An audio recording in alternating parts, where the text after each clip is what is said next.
tu mano. Tienes que arrimarle mano.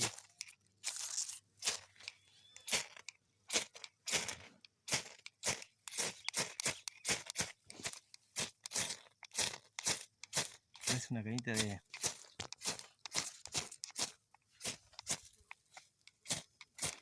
está. Sí, sí.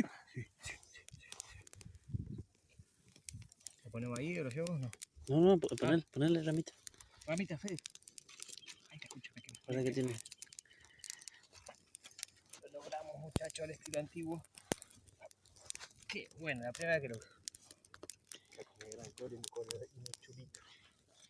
Esta está cevita linda.